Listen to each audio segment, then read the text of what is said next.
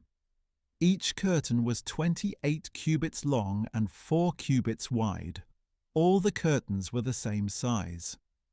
And he joined 5 of the curtains together, and the other 5 he joined as well. He made loops of blue material on the edge of the end curtain in the first set, and also on the end curtain in the second set. He made 50 loops on one curtain and 50 loops on the end curtain of the second set, so that the loops lined up opposite one another. He also made 50 gold clasps to join the curtains together, so that the tabernacle was a unit. He then made curtains of goat hair for the tent over the tabernacle, 11 curtains in all. Each of the 11 curtains was the same size, 30 cubits long and 4 cubits wide. He joined 5 of the curtains into one set and the other 6 into another. He made 50 loops along the edge of the end curtain in the first set, and 50 loops along the edge of the corresponding curtain in the second set. He also made 50 bronze clasps to join the tent together as a unit. Additionally, he made for the tent a covering of ram skins dyed red, and over that a covering of fine leather. Next, he constructed upright frames of acacia wood for the tabernacle. Each frame was 10 cubits long and a cubit and a half wide. 2 tenons were connected to each other for each frame. He made all the frames of the tabernacle in this way. He constructed 20 frames for the south side of the tabernacle, with 40 silver bases to put under the 20 frames, 2 bases for each frame, 1 under each tenon. For the second side of the tabernacle, the north side, he made 20 frames and 40 silver bases, 2 bases under each frame. He made 6 frames for the rear of the tabernacle, the west side, and 2 frames for the 2 back corners of the tabernacle, coupled together from bottom to top and fitted into a single ring. He made both corners in this way. So there were 8 frames and 16 silver bases, 2 under each frame. He also made 5 crossbars of acacia wood for the frames on one side of the tabernacle, 5 for those on the other side, and 5 for those on the rear side of the tabernacle to the west. He made the central crossbar to run through the center of the frames from one end to the other, and he overlaid the frames with gold and made gold rings to hold the crossbars. He also overlaid the crossbars with gold. Next, he made the veil of blue, purple, and scarlet yarn, and finely spun linen with cherubim skillfully worked into it. He also made 4 posts of acacia wood for it, and overlaid them with gold along with gold hooks, and he cast 4 silver bases for the posts.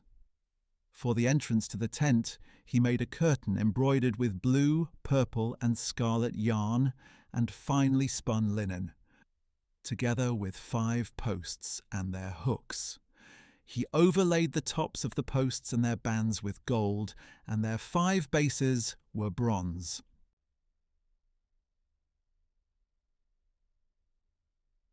Bezalel went on to construct the ark of acacia wood, 2.5 cubits long, 1.5 cubits wide, and 1.5 cubits high. He overlaid it with pure gold, both inside and out, and made a gold moulding around it. And he cast 4 gold rings for its 4 feet, 2 rings on one side and 2 on the other. Then he made poles of acacia wood and overlaid them with gold. He inserted the poles into the rings on the sides of the ark in order to carry it.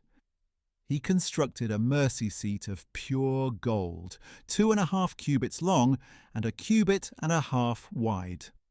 He made 2 cherubim of hammered gold at the ends of the mercy seat, 1 cherub on one end and 1 on the other, all made from 1 piece of gold. And the cherubim had wings that spread upward, overshadowing the mercy seat. The cherubim faced each other, looking toward the mercy seat. He also made the table of acacia wood 2 cubits long, 1 cubit wide, and 1.5 cubits high. He overlaid it with pure gold and made a gold moulding around it. And he made a rim around it 1 handbreadth wide and put a gold moulding on the rim. He cast 4 gold rings for the table and fastened them to the 4 corners at its 4 legs. The rings were placed close to the rim to serve as holders for the poles used to carry the table. He made the poles of acacia wood for carrying the table and overlaid them with gold. He also made the utensils for the table out of pure gold, its plates and dishes, as well as its bowls and pitchers for pouring drink offerings. Then he made the lampstand out of pure hammered gold, all of 1 piece, its base and shaft, its cups and its buds and petals. 6 branches extended from the sides, 3 on one side and 3 on the other. There were 3 cups shaped like almond blossoms on the first branch, each with buds and petals, 3 on the next branch, and the same for all 6 branches that extended from the lampstand.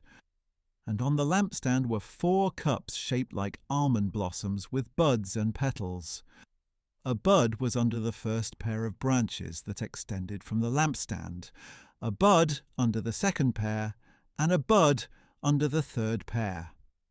The buds and branches were all of 1 piece with the lampstand, hammered out of pure gold. He also made its 7 lamps, its wick trimmers, and trays of pure gold. He made the lampstand and all its utensils from a talent of pure gold. He made the altar of incense out of acacia wood. It was square, 1 cubit long, 1 cubit wide, and 2 cubits high. Its horns were of 1 piece. And he overlaid with pure gold the top and all the sides and horns. Then he made a moulding of gold around it. He made 2 gold rings below the moulding on opposite sides to hold the poles used to carry it. And he made the poles of acacia wood and overlaid them with gold. He also made the sacred anointing oil and the pure, fragrant incense, the work of a perfumer.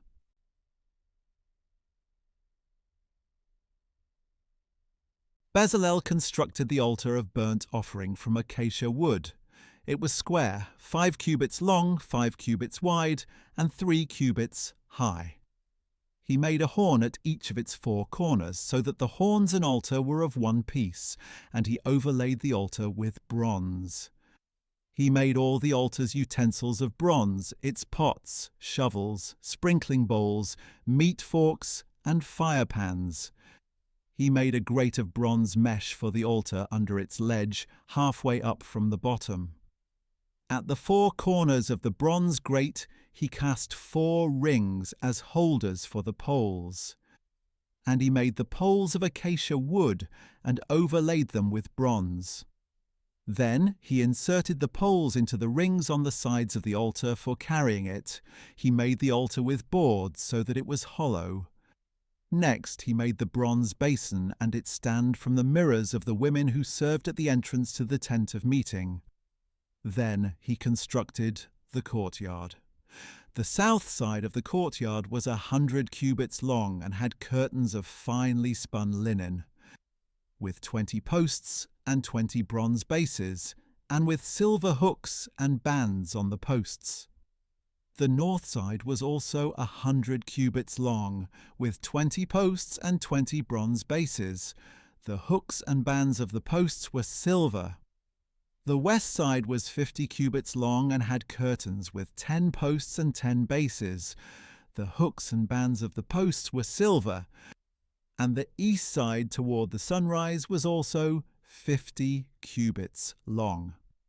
The curtains on one side of the entrance were 15 cubits long, with 3 posts and 3 bases, and the curtains on the other side were also 15 cubits long, with 3 posts and 3 bases as well. All the curtains around the courtyard were made of finely spun linen. The bases for the posts were bronze, the hooks and bands were silver, and the plating for the tops of the posts was silver, so all the posts of the courtyard were banded with silver. The curtain for the entrance to the courtyard was embroidered with blue, purple, and scarlet yarn and finely spun linen. It was 20 cubits long and, like the curtains of the courtyard, 5 cubits high, with 4 posts and 4 bronze bases. Their hooks were silver as well as the bands and the plating of their tops. All the tent pegs for the tabernacle and for the surrounding courtyard were bronze. This is the inventory for the tabernacle of the testimony, as recorded at Moses' command by the Levites under the direction of Ithamar son of Aaron the priest. Bezalel son of Uri, the son of Hur of the tribe of Judah, made everything that the Lord had commanded Moses. With him was Oholiab son of Ahisamach of the tribe of Dan, an engraver, designer, and embroiderer in blue, purple, and scarlet yarn and fine linen. All the gold from the wave offering used for the work on the sanctuary totaled 29 talents and 730 shekels, according to the sanctuary shekel. The silver from those numbered among the congregation totaled 100 talents and 1,775 shekels, according to the sanctuary shekel. A beaker per person, that is, half a shekel, according to the sanctuary shekel, from everyone 20 years of age or older who had crossed over to be numbered, a total of 603,550 men. The 100 talents of silver were used to cast the bases of the sanctuary and the bases of the veil, 100 bases from the 100 talents, 1 talent per base. With the 1,775 shekels of silver, he made the hooks for the posts, overlaid their tops, and supplied bands for them.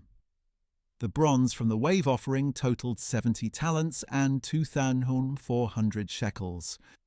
He used it to make the bases for the entrance to the tent of meeting, the bronze altar and its bronze grating, all the utensils for the altar, the bases for the surrounding courtyard and its gate, and all the tent pegs for the tabernacle and its surrounding courtyard.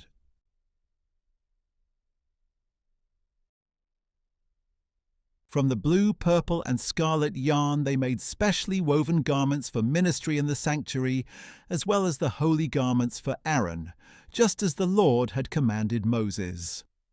Bezalel made the ephod of finely spun linen, embroidered with gold, and with blue, purple, and scarlet yarn. They hammered out thin sheets of gold and cut threads from them to interweave with the blue, purple, and scarlet yarn, and fine linen, the work of a skilled craftsman. They made shoulder pieces for the ephod, which were attached at 2 of its corners so it could be fastened. And the skillfully woven waistband of the ephod was of 1 piece with the ephod of the same workmanship, with gold, with blue, purple and scarlet yarn, and with finely spun linen, just as the Lord had commanded Moses. They mounted the onyx stones in gold filigree settings, engraved like a seal with the names of the sons of Israel. Then they fastened them on the shoulder pieces of the ephod as memorial stones for the sons of Israel, as the Lord had commanded Moses. He made the breastpiece with the same workmanship as the ephod, with gold, with blue, purple, and scarlet yarn, and with finely spun linen. It was square when folded over double, a span long and a span wide. And they mounted on it 4 rows of gemstones. The first row had a ruby, a topaz, and an emerald. The second row had a turquoise, a sapphire, and a diamond. The third row had a jacinth, an agate, and an amethyst. And the fourth row had a beryl, an onyx, and a jasper. These stones were mounted in gold filigree settings. The 12 stones corresponded to the names of the sons of Israel. Each stone was engraved like a seal with the name of one of the 12 tribes. For the breastpiece they made braided chains like cords of pure gold. They also made 2 gold filigree settings and 2 gold rings, and fastened the 2 rings to the 2 corners of the breastpiece. Then they fastened the 2 gold chains to the 2 gold rings at the corners of the breastpiece. And they fastened the other ends of the 2 chains to the 2 filigree settings, attaching them to the shoulder pieces of the ephod at the front. They made 2 more gold rings and attached them to the other 2 corners of the breastpiece, on the inside edge next to the ephod. They made 2 additional gold rings and attached them to the bottom of the 2 shoulder pieces of the ephod, on its front, near the seam just above its woven waistband. Then they tied the rings of the breastpiece to the rings of the ephod with a cord of blue yarn, so that the breastpiece was above the waistband of the ephod and would not swing out from the ephod, just as the Lord had commanded Moses. They made the robe of the ephod entirely of blue cloth, the work of a weaver, with an opening in the centre of the robe like that of a garment, with a collar around the opening so that it would not tear. They made pomegranates of blue, purple, and scarlet yarn, and finely spun linen on the lower hem of the robe. They also made bells of pure gold, and attached them around the hem between the pomegranates, alternating the bells and pomegranates around the lower hem of the robe to be worn for ministry, just as the Lord had commanded Moses. For Aaron and his sons they made tunics of fine linen, the work of a weaver, as well as the turban of fine linen, the ornate headbands and undergarments of finely spun linen, and the sash of finely spun linen, embroidered with blue, purple, and scarlet yarn, just as the Lord had commanded Moses. They also made the plate of the holy crown of pure gold, and they engraved on it, like an inscription on a seal, "Holy to the Lord." Then they fastened to it a blue cord to mount it on the turban, just as the Lord had commanded Moses. So all the work for the tabernacle, the tent of meeting, was completed. The Israelites did everything just as the Lord had commanded Moses. Then they brought the tabernacle to Moses, the tent with all its furnishings, its clasps, its frames, its crossbars, and its posts and bases. The covering of ram skins dyed red, the covering of fine leather, and the veil of the covering. The ark of the testimony with its poles and the mercy seat, the table with all its utensils and the bread of the presence, the pure gold lampstand with its row of lamps and all its utensils, as well as the oil for the light, the gold altar, the anointing oil, the fragrant incense, and the curtain for the entrance to the tent, the bronze altar with its bronze grating, its poles and all its utensils, the basin with its stand, the curtains of the courtyard with its posts and bases, the curtain for the gate of the courtyard, its ropes and tent pegs, and all the equipment for the service of the tabernacle, the tent of meeting, and the woven garments for ministering in the sanctuary, both the holy garments for Aaron the priest and the garments for his sons to serve as priests. The Israelites had done all the work just as the Lord had commanded Moses. And Moses inspected all the work and saw that they had accomplished it just as the Lord had commanded. So Moses blessed them.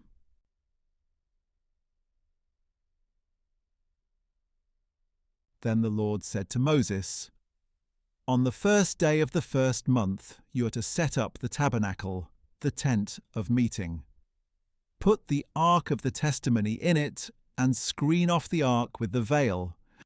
Then bring in the table and set out its arrangement, bring in the lampstand as well, and set up its lamps.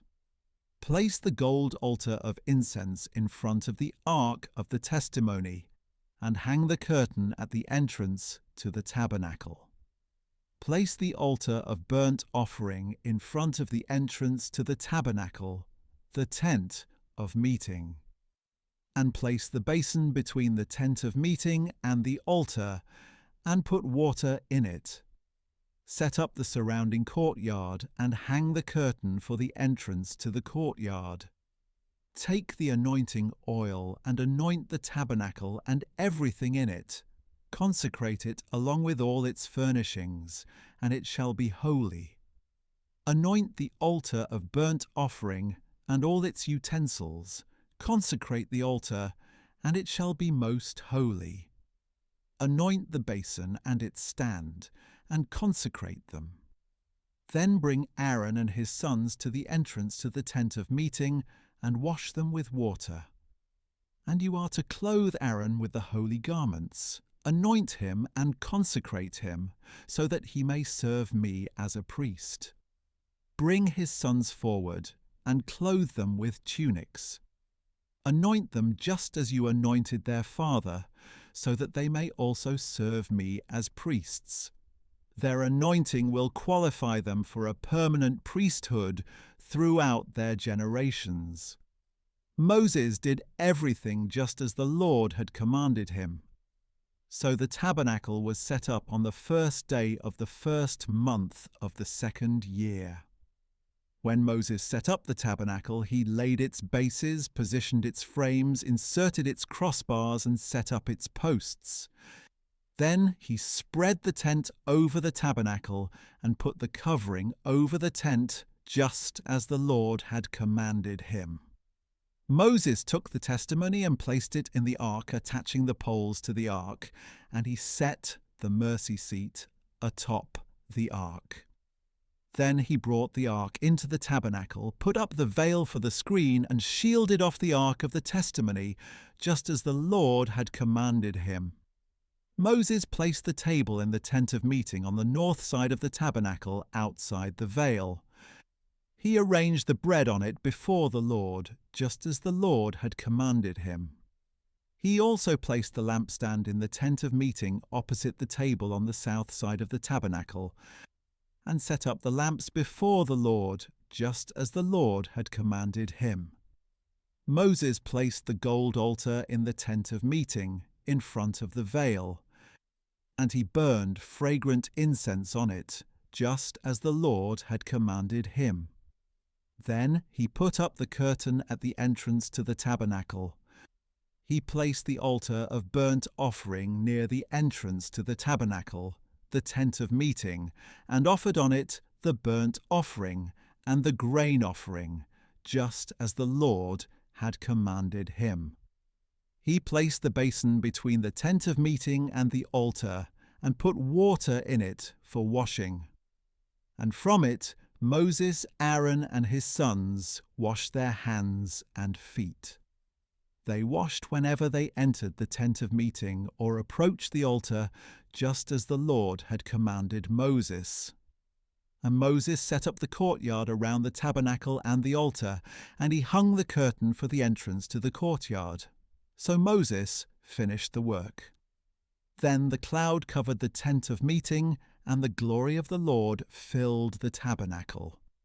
Moses was unable to enter the tent of meeting because the cloud had settled on it, and the glory of the Lord filled the tabernacle. Whenever the cloud was lifted from above the tabernacle, the Israelites would set out through all the stages of their journey.